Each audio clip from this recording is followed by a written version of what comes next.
Dear friends, we continue our series of worships and sermons on 5 fundamentals.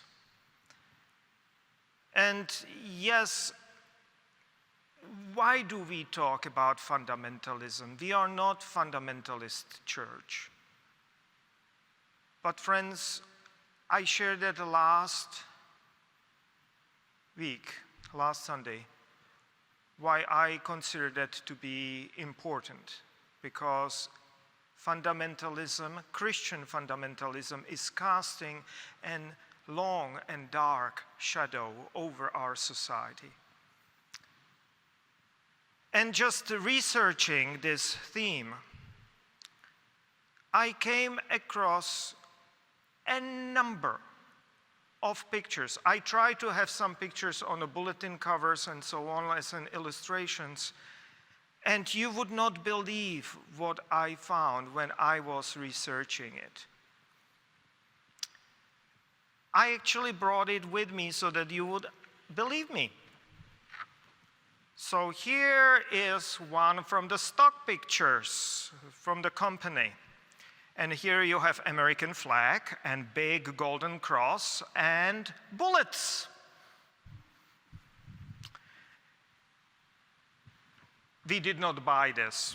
You can see that it is made unavailable by scratching it by that company. Why to pay for it? No, it was not the only picture. Here you have an automatic gun with a cross, an open Bible on a page from Gospel of Mark, talking about Jesus' resurrection, chapter 16.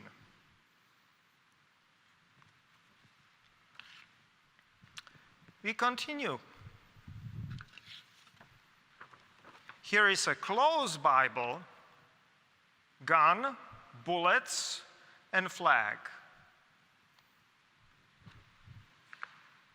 And I can continue. There were further. I did not want to waste this lovely carton paper on it. Here is another Bible and a gun, and here is a flag Bible and a gun and bullets. Different one than this one. Yes, it's marginal, I acknowledge, but when I thought that I'll search for something like that in my own Czech background, with the Czech names for it, and on Czech internet, and believe me, we do have our fundamentalists there, I could not find any. The only ones were actually English or American ones. And that is partly why I think we need to talk about fundamentalism, even though we are not fundamentalists, so that we know what is happening in our society and so that we know what we can do and to bring alternatives to this. And this is the last negative part I want to talk about. I want to turn us towards what we can present positively. I will need to have a little bit of introduction, but this is like a reminder why we need to know about fundamentalism, what we are against, and what we are called and are important of bringing to this world. Because this is a disgrace over the Christianity. This needs to be loudly protested everywhere. So let us continue with our series on fundamentalism. 100 years ago, those intolerant Christians called fundamentalists tried to hijack our Presbyterian denomination. They codified and insisted on so-called 5 fundamentals, 5 articles of faith without which no one could be, according to them, true Christian. That was the beginning of that term for intolerant religion in general. It started with Presbyterians, frankly. We eventually got out of that because what was happening 100 years ago. But it is still out there, as I mentioned. And one of those 5 fundamentals, and the one for us today, is the belief in the reality of miracles of Christ. The belief in the reality of miracles of Christ, which they equated with Christ's divinity. Jesus was divine because he made miracles, and because he made miracles, he was divine. Just think about how narrow, naive, even ignorant is that account of what divinity really means. The fundamentalists were, in fact, reactionaries against natural sciences, which came with enlightenment. What they were against is nicely represented by Thomas Jefferson's The Life and Morals of Jesus of Nazareth, so-called Jefferson's Bible. Have you heard about Jefferson's Bible? I did the Friday message about it, but he took Gospels, took scissors and glue, and he cut out all the miracles out of the Bible. Or he actually worked the other way around, that he was cutting out the moral maxims of Jesus and gluing it together, and that way creating his own Bible. He meticulously and literally cut out all the miracles and all the supernatural events or agents, angels, demons, any healing, everything was cut out in his Bible. So on one side, you have this kind of staunch naturalist, and on the other, militant supernaturalists. And I would say that both are missing the point.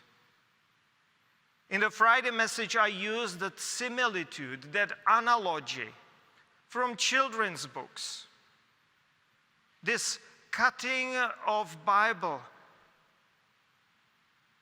And on the other side, the Bible thumping, insisting on factual reality.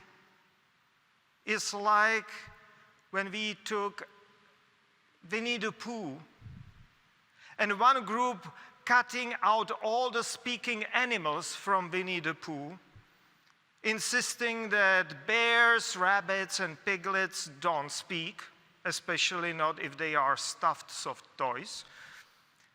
And the other group insisting that in order to enjoy Winnie the Pooh, every person must unflinchingly believe in existence of all the speaking animals, but also on the reality of heffalumps, woozles and weasels, and Piglet's grandfather, Trespasser's William. I might be a pastor of very little brain, but I know that in such a scenario, both sides are missing the enchanting storytelling in, above, and beyond the 100-acre woods. And I feel sort of sorry for both of those groups. Now, let us take 3 healing miracles from the Gospel of Mark and see what they might have in store for us. What kind of beautiful message, encouragement, and challenge they might bring to us. And we will start with reading Mark 1, verses 40 through 42. A man who everybody kept at a distance because he had a skin disease came to Jesus and begged him, "I'm sure if you want, you can cure me of my complaint." Jesus put his arm around him and said, "Of course I want to help you. You're going to get better now." Immediately the man felt well and his skin healed up. Thank you. Yeah, you can sit. Skin disease, especially on visible parts of our bodies, are highly alienating. Even today, to a large degree. We say to children, don't stare. And in addition, in ancient times, it was approved and codified. People with a skin disease were officially abhorred, despised, detested. Not only that people by themselves wanted to pull away from them, they were actually ordered by the law to do so, to stay in a distance.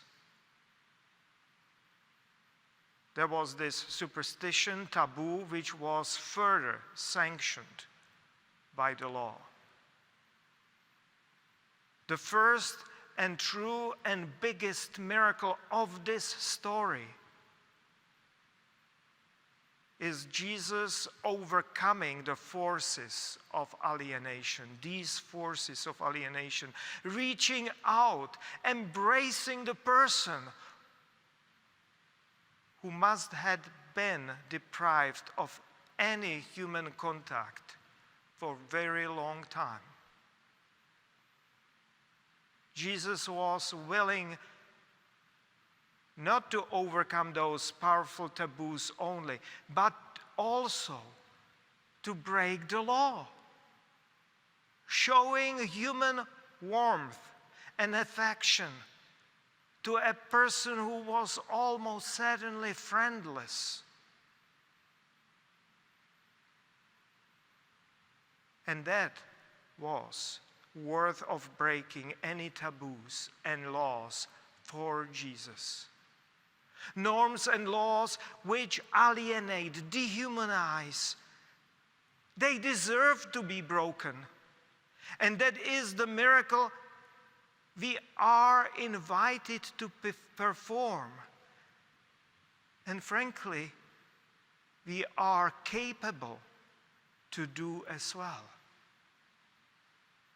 No supernatural powers are needed for that. Just a beating heart and willingness to take some risks, to step out of what is prescribed by alienated situation. And friends, I know that we can do it. Just a few weeks ago, I was down in Tucson, Arizona, in the Southside Presbyterian Church, at their celebration of 40 years of sanctuary movement, which was started right there by, I believe, Pastor John Five, who got sentenced to suspended prison term of 5 years because he was breaking those wrong laws together with his congregation. And I know that these things are happening elsewhere if the laws are dehumanizing and are wrong. There is a reason to break them. And that is the law. That is the miracle Jesus is teaching us, to break these wrong laws. Now, I will ask for another reading from Gospel of Mark, this time from chapter 7, 32 through 35. A group brought along a man who was unable to hear or speak clearly. They asked Jesus to touch him. Jesus took the man aside privately. First, he put his fingers in the man's ears, then spat and touched his tongue. Then, looking up to the sky, Jesus took a deep breath and said, "Open up." Instantly, the man could hear and speak plainly. Friends, with this miracle, there are many theologians, and particularly among the fundamentalists, who are actually offended by this miracle. Because here you have spitting and gesture-making Jesus, and it does not fit their image of supreme miracle worker. Here Jesus is like some mediocre magician of Hellenistic times, and you can really draw parallels between Hellenistic miracle workers, healers, and actions of Jesus in this specific story. But that's the very point and the biggest miracle of this miracle. Jesus does not care about appearances, about optics, or his reputation. He comes down and makes a contact with that person on the way and level to be understood by that person. Today we would say that that person was hearing impaired, most likely. And so Jesus used what we would call the sign language. That is the biggest miracle of this miracle. And again, a miracle we all are invited to perform and perfectly capable to do so. When we say talk to children, not to become infantile, but to get down on the same level. Like this way. So that our eyes are on the same level rather than pontifying over with some childish, pseudo-childish talk. Or when there are deaf people, we are to use the sign language or at least some gestures. And I know that there was a period in our congregation when people were learning sign language to be understood, to reach out across that boundary. And when we see the blind person, first speaking to them, announcing yourself, before actually reaching out, taking that person by hand, asking for permission, taking that person perhaps under arm even, and leading them where they need to go. Always step into other people's shoes. Stepping into other people's shoes is an American phrase. I started with explaining some Czech phrases. So here the Czechs have something, I would say, similar, but maybe even better. Imagine being in other person's skin. Be in other person's skin. That is that miracle we can see here with Jesus. And we are encouraged to do that. And I know that we as a congregation and you are doing it in our Thursday meal program and many other ways, individually and collectively.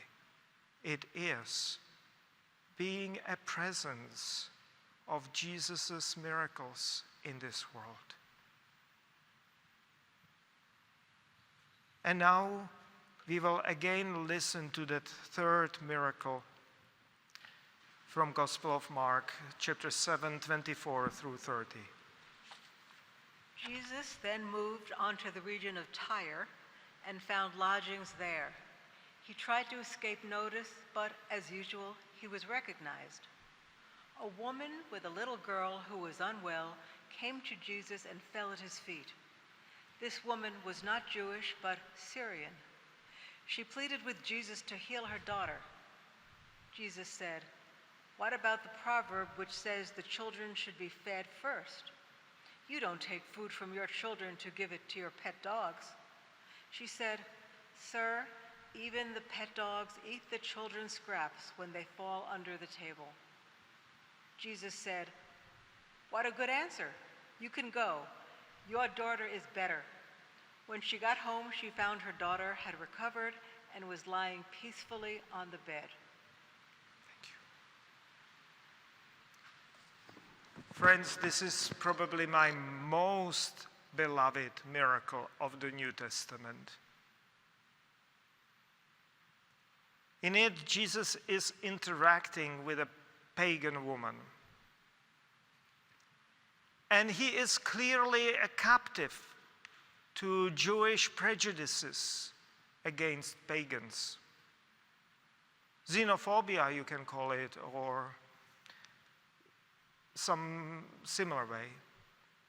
But that pagan woman uses her pagan religion here, actually a myth about Yarich, god of moon, eating under the table of gods, to point towards greater compassion. It's not mentioned there, but it's clearly from the folk story, some reworking of that myth, that she got that and challenged Jesus with it. And Jesus is stumped and changed and transformed. This is the biggest miracle of this miracle story, and possibly the biggest miracle of all Jesus' miracles. I remember I tried to teach this to missionaries of the Presbyterian church going into mission field during their retreat, and trying to show how this sets the pattern for what we are trying to do as missionaries in foreign lands. Oh, I did not have much success with that, because this Jesus who is being changed, who is not omniscient, always all good, that was anathema for them. But that's the very point of this story. He was willing to admit ignorance. He was willing to admit prejudice. And he was willing to change. Do you recognize how radical theology it is here? Do you recognize how radical outlook to life it is when that is set up as an example for us? I know for myself how I resist of admitting that I was wrong. How I resist of admitting that I am implicated in racism. Just ask most of the people of our society whether they are racist. Everyone is not, or hardly anyone, because we resist of admitting it. And here is an example coming directly from Jesus, and that is that miracle which is here happening. And it is also a miracle we all are invited to perform, and a miracle we are perfectly capable to do. Although it is likely the most difficult miracle. As I mentioned, let us be honest. We hate admitting ignorance, and even less we are ready to admit publicly that we were prejudiced. It really does not matter whether gospel miracles are natural or supernatural. Divinity of Jesus does not consist in his ability to break natural rules or orders or laws. Divinity of Jesus is somewhere else. The essence of those miracles is in breaking our blindness, our prejudices. They lead us to loving and caring heart of God. Jesus' divinity does not consist in his ability to break natural laws. Jesus' divinity consists in being truly and deeply, humanely human. What we were supposed to be by design, by God. What God intended us all to be towards one another and towards the world. That is my take on these three supernatural miracles. Which supernaturality is that unfortunately we are not seeing them that often. They are not natural to us. But they are invitation for all of us and for the world to follow that pattern, not necessarily breaking the natural laws, but breaking our wrong-minded and hard-hearted laws. Amen.